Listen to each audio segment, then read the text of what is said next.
لیلا کی ماں بلال کے کمرے میں جاتی ہے تو اس کو وہاں پہ کچھ پیسے نظر آتے ہیں۔ وہ بہت حیران ہوتی ہے کہ بلال کے پاس یہ پیسے کہاں سے آئے۔ وہ بلال کے پیسے اٹھا کر اپنے پاس رکھ لیتی ہے۔ بلال جب اپنے کمرے میں واپس آتا ہے تو اس کو پیسے نہیں ملتے۔ وہ دوبارہ اپنی چاچی کے پاس واپس آتا ہے کیونکہ اس کو یاد تھا کہ آخری دفعہ اس کے کمرے میں چاچی ہی آئی تھی۔ تو بلال اپنی چاچی کو کہتا ہے کہ آپ نے میرے پیسے کیوں اٹھائے؟ اس کی چاچی کہتی ہے کہ میں نے اب کوئی پیسے نہیں اٹھائے۔ تو بلال کہتا ہے کہ آخری دفعہ تو آپ ہی میرے کمرے میں آئی تھی۔ بلال کہتا ہے کہ مجھے پتا ہے پیسے آپ نے ہی اٹھائے ہیں اور آخری دفعہ آپ ہی میرے کمرے میں آئی تھی۔ تو چاچی کو پتہ چل جاتا ہے کہ اب اس کا جھوٹ پکڑا جائے گا۔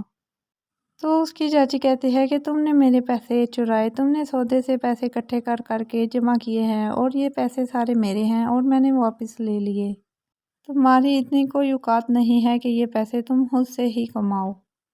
اور دوسری طرف تیمور زہرا کو کہتا ہے کہ تم جلدی سے تیار ہو جاؤ، ہم کہیں ڈنر پر چلتے ہیں۔